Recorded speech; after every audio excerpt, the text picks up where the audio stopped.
as you think about for live, the different trade-offs that you have, I wanted to throw out also sustainability because I Mhm. know Norsk has been a strong proponent in greening of streaming and the elements that go in there. So that, in addition to the other trade-offs around latency and other you're doing, how does that impact the architecture and the deployments you're doing? Um, yeah, there's a bunch of things going on.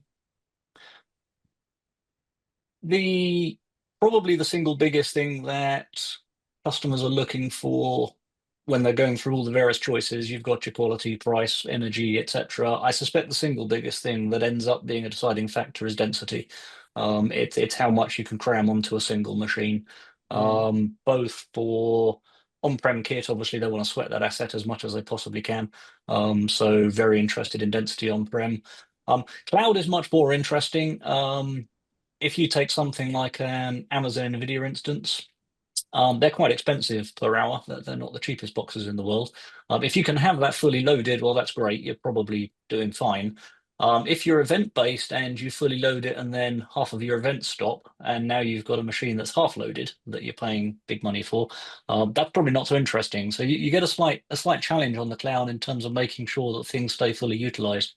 Um, so quite a lot of our cloud customers actually run pure CPU for that purpose because it means they can load each machine to the top of that instance, and then as soon as the event's over, they can turn it off, so that they're saving their money. Um, that I think will change with the new ASIC-based encoders that are coming out on the cloud. So things like NetInt on the Akamai cloud. The Mhm. pricing is much more aggressive than the NVIDIA, I suspect, because the demand for NVIDIA with all the AI processing is so high they can charge top dollar for that.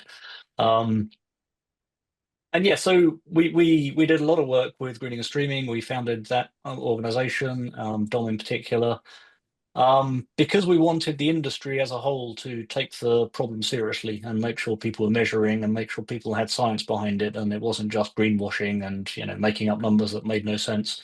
Um, the reality is, I suspect a good number of our customers like the idea. How many of them actually made a purchasing decision based purely on the green standards Sure. of the codec or so on? Almost none, I would say, almost none. Um, Density is almost always the biggest one, and where you can get that great density at low power, that's great. If the GPU was burning a kilowatt, I suspect they'd still buy it because the density would win. Cost comes to it in the end. Um, Well, I'll disagree only mildly and give you guys more credit because I think that sustainability is a hard question in live in particular to think about, and the fact that you're getting so much metrics out there and making us think about accountability for it is a great starting place. You can yeah, never 100%. And you can and never that's fix that it. that's really where we started with greening and streaming was this Yeah, conversation and needed to start. I Where applaud it that. goes, yeah, Absolutely. yeah. So I mean, yeah, of course, it makes absolute sense that cost is still a driving factor, but I think being able to look at those numbers alongside of it gives you the ability, or at least gives the customer the ability to plan and think about what the overall implications are for Yeah. that footprint long term.